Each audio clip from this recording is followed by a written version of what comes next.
The Tarnished, including the player character, are the descendants of those who served alongside Godfrey and were banished with him. A fact that is confirmed by Miyazaki himself via an interview with IGN, where he said the following about the Tarnished. So the Tarnished, you could call them tarnished individuals who have lost grace, and this is a long time preceding the setting of the game, a long time before. The ancestors of the characters that are present in the world were banished and exiled from the lands between, these Tarnished. So these original Tarnished who were banished alongside Godfrey, who we are descended from, are literally Godfrey's warriors, referred to as his kinfolk in Hoarlu's remembrance. So with that said, let us talk about their exile, something we know was not a pretty event, thanks to Meriel, who says the following. However, when Godfrey, first Elden Lord, was hounded from the lands between, Radagon left Rennala to return to the Erdtree capital, becoming Queen Marika's second husband and king consort, taking the title of Second Elden Lord. So they were hounded or chased out because of the way in which the people of Grace view those who are tarnished, something we can see in the disgusted way in which Morgott or Margit refers to us, Foul Tarnished, and in the way which Kenneth Haight initially reacts to us, in regards to us being tarnished and wanting to help him. You've come to lend me your aid, have you? Well, that's very kind, but, no, the help is very much appreciated, even from a Tarnished. Despite appearances, nobility is no prerequisite to serving the true order. And of course there would have been the cut NPC Viscount Shaneheit, someone we've discussed before in the channel, a noble of Leyndell, who would have made it clear that the Tarnished do not belong in the world of grace, and indeed that he believes we are lesser for having lost grace. This is how we make sense of the term itself, the word tarnished.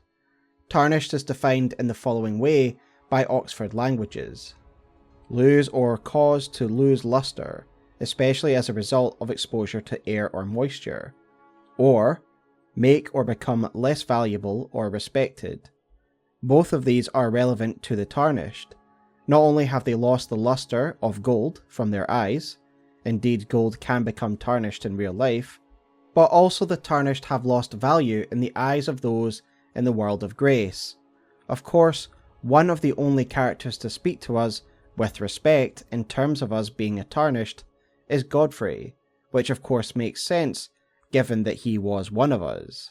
To not be touched by grace really is to make you a second-class citizen, something we can see when we look at other beings who haven't been touched by grace, such as the Albinaurics.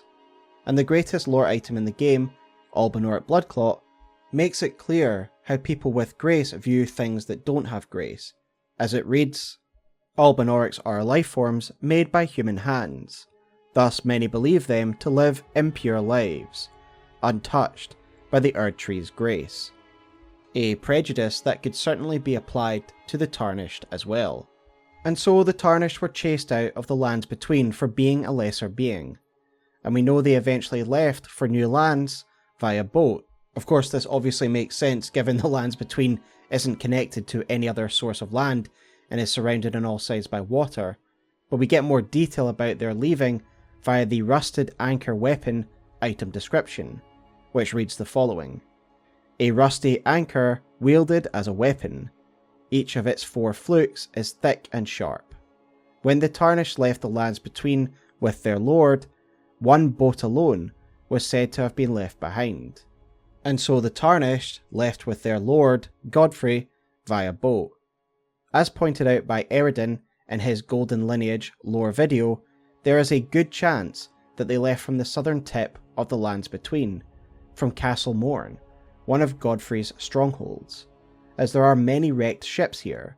It's also interesting to note that one of the churches in this region, the Weeping Peninsula, is called the Church of Pilgrimage, perhaps a reference to the pilgrimage of the Tarnished as they left on the Long March. It is also where Melina recreates part of Marika's tarnishing speech. So yeah, make of that what you will. What is also interesting from this item description is that apparently one boat was left behind, and we can only imagine what horrible fate awaited those Tarnished who didn't leave with the rest. In fact, we may not need to imagine. In VatiVidia's latest Secrets video, he highlights the crucified people found throughout Limgrave. Vati notes that these crucified people are wearing the Guilty Hood, which had a cut item description, which would be far more interesting than the one we find in-game now.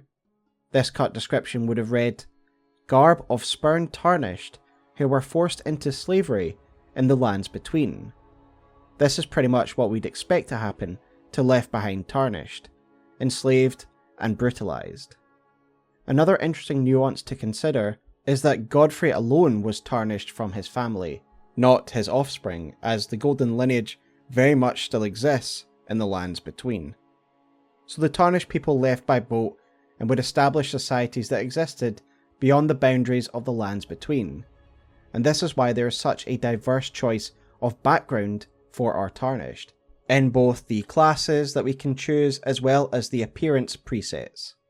All of these choices show that the Tarnished lived in different lands and cultures that developed over time, an idea that I explored in my starting class lore video, which I would highly recommend. But of course, before the Tarnished could settle in these lands, they had to undergo what is known as the Long March, referred to in Godfrey's Axe, which reads the following: "Weapon of Godfrey, Elden Lord. It was broken in a battle fought as leader of the Tarnished during the Long March." So we actually get a lot of lore from a small line. Firstly, it obviously tells us that Godfrey led his people, the Tarnished, on a long march, no doubt through lands unknown, to find a home for his people. And number two, it tells us that the Tarnished and Godfrey saw combat in this march, and this combat was ferocious enough that it would end up in the breaking of Godfrey's legendary axe. Obviously we can't know for sure who Godfrey and his Tarnished fought against, but my speculation is that Godfrey and the Tarnished were simply battling against peoples whose land they were essentially invading or marching across. Godfrey would eventually settle in an area or region we know as the Badlands, as the introductory slides call him Horalu, chieftain of the Badlands. Indeed, when the long march of the Tarnished came to an end, he divested himself of lordship and became Horalu once more, and this is told to us by his remembrance, which reads, "After the long march of the Tarnished came to an end, Godfrey divested himself of kingship, becoming a simple warrior once more." This meant that he was still Godfrey, as he led the Tarnished on their long march and into their exile, but eventually when he settled, he took off his Godfrey persona.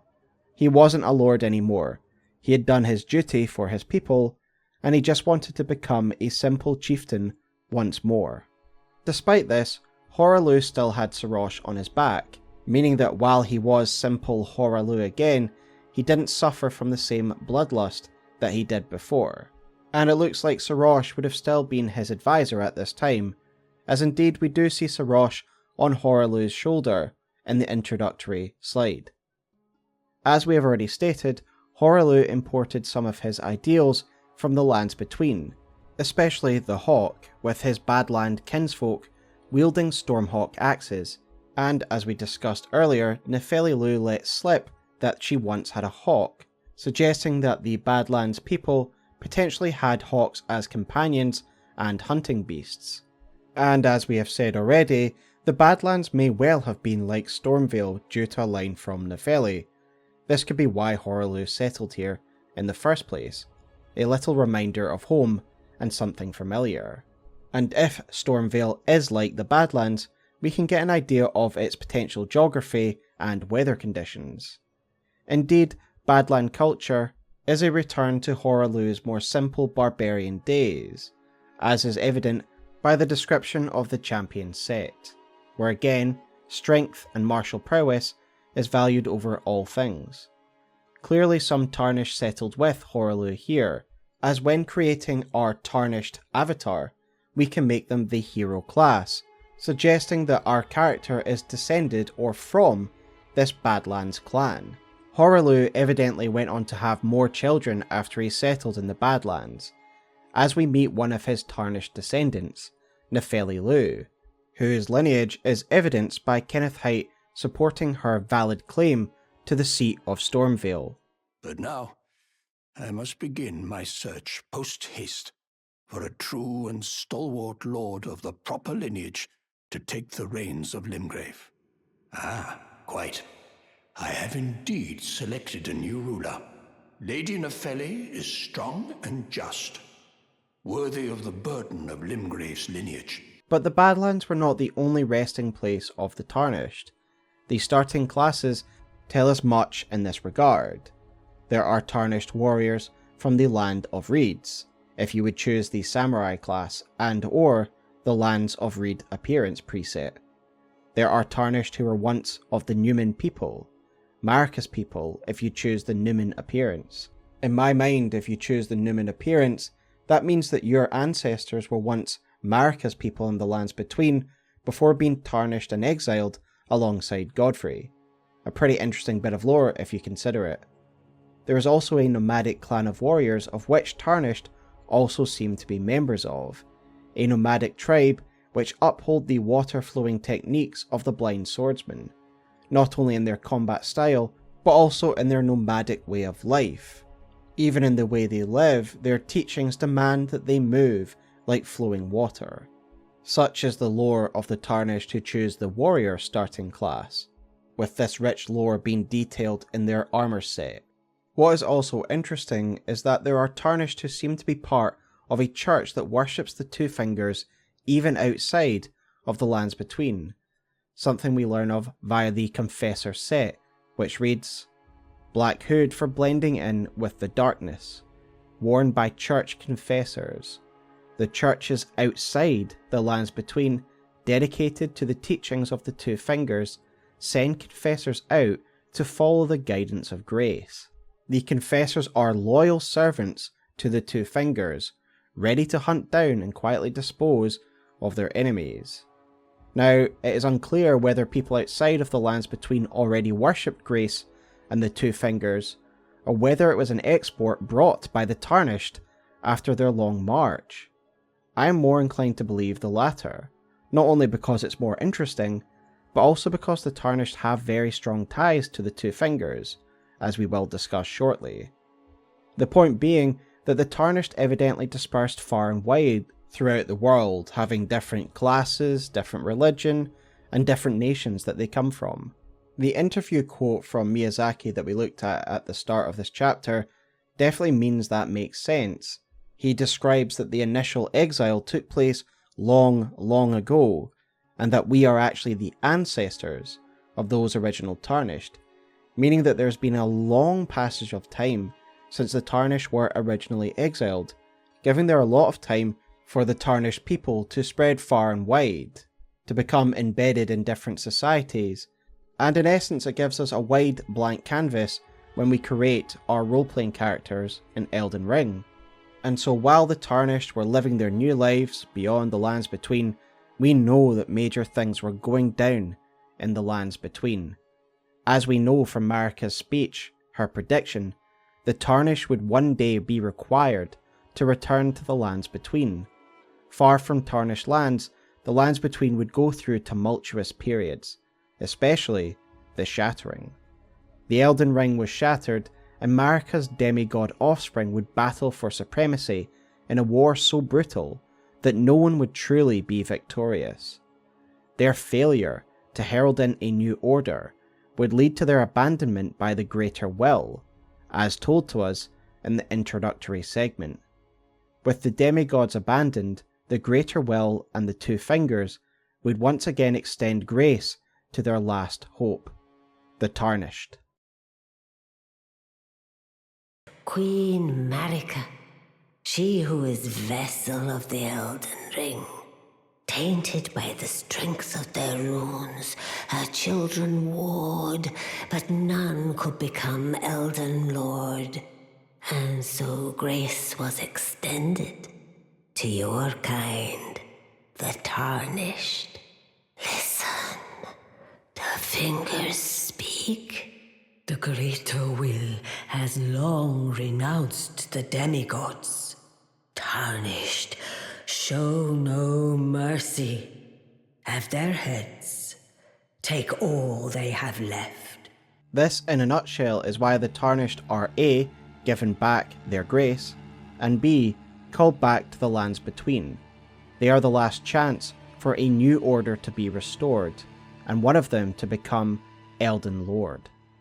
Not only are they called back, but it seems as though most of the Tarnished are resurrected from death.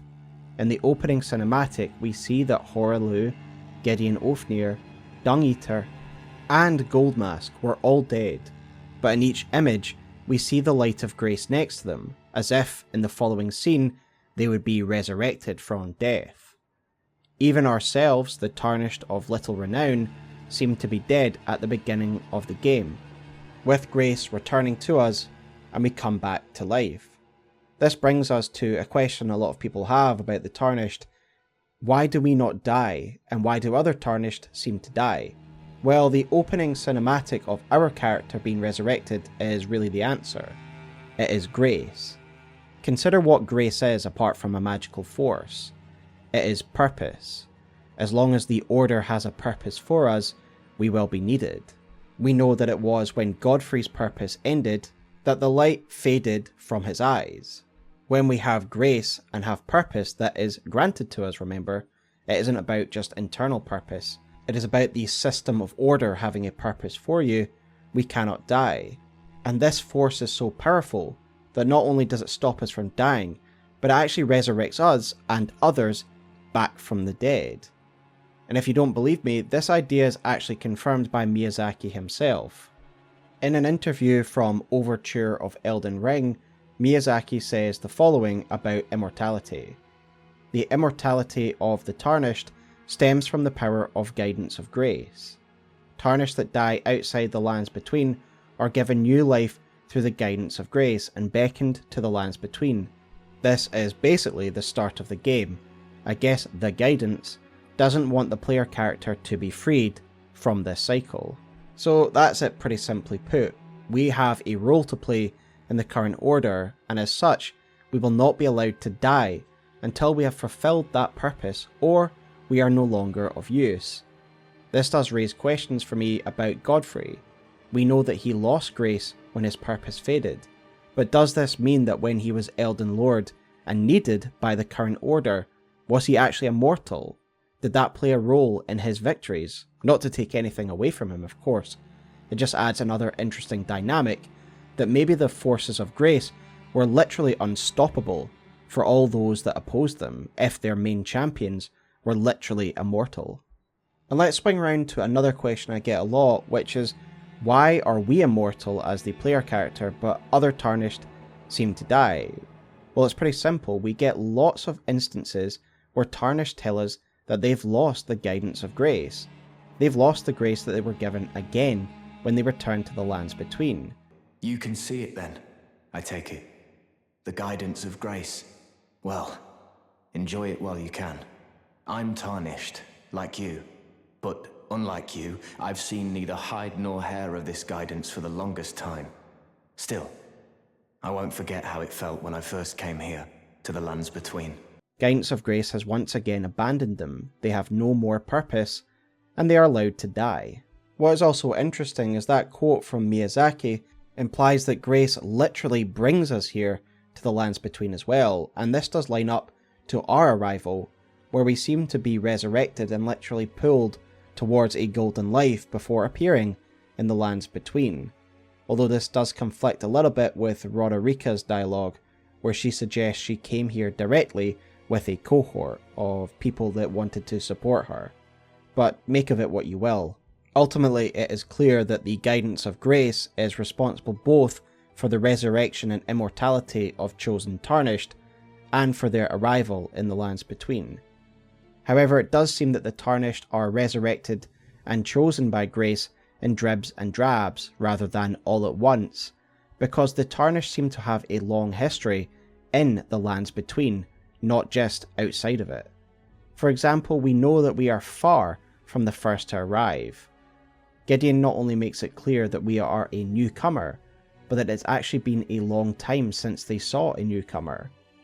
We also get a history of some of the first members to reach Round Table Hold, such as Vargram and Wilhelm, both of their armour sets stating this is the case. There are also old Tarnished such as Isfan, whose scaled armour set reads the following: Armour worn by Old Knight Isfan. Isfan is one of the few wizened Tarnished who survive to this day. The language used here really does hammer home the passage of time, in my opinion anyway. Isfan is an old wizened Tarnished who has survived after all this time, again suggesting that many years of Tarnished coming to the lands between has taken place, and we are just the latest of it. There are also hints that the Two Fingers have been in Round Table Hold for some time, as the coded sword reads, Hidden sword once granted to the Tarnished of the Round Table by the Two Fingers. A formless cipher comprises its blade. Champions would gather at the Round Table Hold in days long past, when the Two Fingers were masters of oration, their flesh yet full of vigour. First, a side note. While we find this item in the fortified manor, it is clear that it is the ethereal Round Table Hold that is the gathering place of the mentioned champions. Not only because this is clearly the Two Fingers' base of operation, the Round Table Hold, but also because fortified manor and Round Table Hold are two distinct things, and here we are getting reference to Round Table Hold. And before we go any further, we should talk about Round Table Hold itself. Now, I don't find this to be a massive revelation, as I've played a lot of FromSoft games and this trope's been used twice in their games already. But yes, Round Table Hold is a recreation of an original building. It is an exact replica of the fortified manor. And this is fitting for a place that should be a gathering for the Tarnished. As we discussed already, the Tarnished owe their history to the warriors that once stood at Godfrey's side, and the original fortified manor will have been their base of operations. We know that our Round Table Hold isn't a real place and is sustained by grace. The in-game note about Round Table Hold, that's for tutorial notes, describes it as existing outside the lands between, and for me that means that it's almost like a pocket dimension. And indeed, right in the centre of the room we see a massive fragment of grace. And finally, when the Erd Tree itself burns, Round Table Hold burns as well, suggesting it is connected and sustained by grace. Much like the Hunter's Dream in Bloodborne, the Round Table Hold is a manifested base of operations by the powers that be. In the case of Bloodborne, the powers that be were the Moon Presence, and in this game it is the Two Fingers and Grace. It is meant to give the Tarnished everything they need to complete their mission. But returning to the idea of the passage of time, and to the description of the coded sword, the coded sword describes the Two Fingers as once being full of vigour, and they would give this sword to the Tarnished and deliver rousing oration. Indeed, I would hazard a guess that this rousing oration is something that has been shown on the Two Fingers heirloom talisman. A very different picture from the rather faded glory that we see in Round Table Hold now. An observation made by Vary as well, who states, But how did you find the Round Table? Oh, you don't have to say it. Before, the Round Table was chock full of venerated warriors, but now it's home to puff chests and has-beens. I fear you've been terribly disappointed. I don't blame you. Indeed, not only is Round Table not exactly a rousing place of mighty champions, but the Two Fingers seem far from their glory days. No rousing speeches, and they are actually in seclusion for all but the mightiest Tarnished. Indeed, Lord's divine fortification seems to tell us that the Two Fingers are ancient and long past their best. As it reads, Gideon gained true knowledge after his long exchange with the Two Fingers, discovering all had been broken long ago, that the trembling fingers, bent with age, and the Erd Tree itself were no exception. Who knows how long this cycle of calling Tarnished has gone on for. But if the trembling fingers are now bent with age, it does suggest it's been a long time. But despite this, there seems to have once been an exceptionally strong bond between the fingers and the Tarnished in general. For example, when we first arrive in the Lands Between and speak to Bernal, he expects us to act like a normal, loyal Tarnished and serve Grace and the two fingers. Let me ask you something. Are you here in the Lands Between to take up the fight? Does your faith in the guidance of Grace hold firm, despite the collapse of the Golden Order? Yes, you're a Tarnished through and through. We have already discussed how there were Tarnished beyond the Lands Between who acted as confessors, loyal enforcers to the message of the two fingers. These confessors also operate on behalf of the status quo of the Round Table, where they seem to be serving as the assassins of the two fingers. We know that the confessors are the assassins of the two fingers as well, via the two items associated with Creepus. Creepus' crossbow states that he is the head confessor, but Creepus's vial, named after said head confessor, talks about its usage by the Round Table assassins, showing us that confessors and Round Table assassins are one and the same. These Round Table assassins were basically Tarnished enforcers, meant to stop any Tarnished from straying from the two fingers' direction and purpose, something we learn of via Assassin's Approach and the Darkness incantations.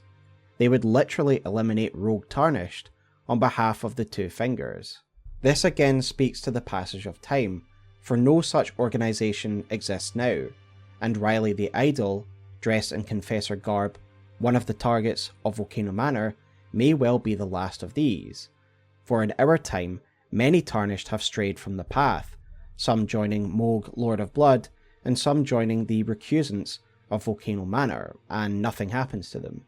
But again, it speaks to a long and rich history of the Tarnished in the Lands Between, again adding to the scale of this massive game, that even after the Shattering, and in this time where the Tarnished have been called back, a lot of time has passed, and a lot of history has happened. And for us exploring these lands, the legend and legacy of our once leader is everywhere. The mighty statue of Godfrey found in Stormvale, for example, speaks of his earlier glory days. And of course, we have to face against a golden phantom of Godfrey before we get to face down Morgott, one of his lineage. As I discussed in my Morgott video, I believe this golden phantom of Godfrey to be conjured by Morgott, as it uses a similar casting sigil that his Margit projections do when we fight them throughout the game. To me, this image of Godfrey is the idealized memory of Godfrey that is held by Morgott. We can see that Godfrey's axe is unshattered, again suggesting that this projection is conjured from Morgott's memory of Godfrey when he was Elden Lord. Morgott's rune tells us that he is of Godfrey's golden lineage, and Godfrey acknowledges Morgott when he puts him to rest, suggesting that Morgott was his direct offspring. It's been a long while, Morgott.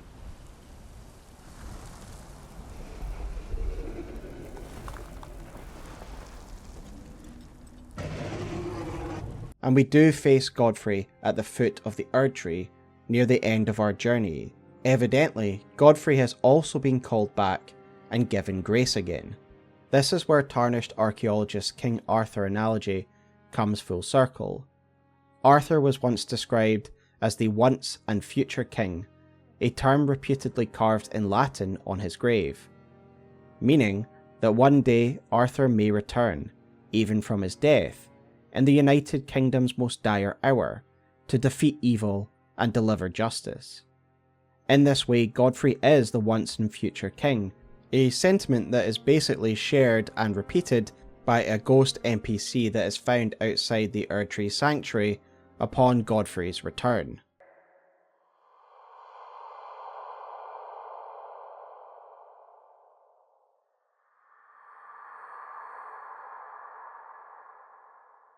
We do indeed see in the cinematic, if you look closely, that Godfrey is being guided by grace. When he puts Morgott to rest, we can see the guidance of grace projecting from Morgott's corpse towards us, the Tarnished. And this does make sense in any ending. If we are a vessel for the Flame of Chaos, then Grace is probably directing Godfrey to stop us. If we are here to claim the Elden Throne, then Godfrey is one final crucible. A crown is warranted by strength after all, and the victor of this battle will prove themselves the most worthy Elden Lord. Even in his death, Godfrey remains a man of honour, a man who adheres to a certain code. Should we defeat him, Godfrey acknowledges that our strength befits a crown. To Godfrey, we have more than proven ourselves as the rightful successor, and ultimately that is the legacy of Godfrey. We are. The Tarnished are a product of Godfrey's time, a noble, if brutal, warrior ideal. And while Godfrey's resume is chock full of incredible achievements, arguably his greatest achievement is us, the Tarnished, for he is the man who tempered those who would become the next Elden Lord, and I for one find it a great honour to fight our progenitor in one final showdown that will decide the rightful Lord after all this time, and to win Hoaraloo's respect is one of the greatest achievements that we can attain. Thank you so much for watching this short Elden Ring lore video. This lore video is a segment from a much larger and longer video on my main channel, and a link to the full video can be found in the description. If you are interested in more Elden Ring lore content, then be sure to subscribe here and on my main channel Smowtown. But until next time, I will see you in the lands between.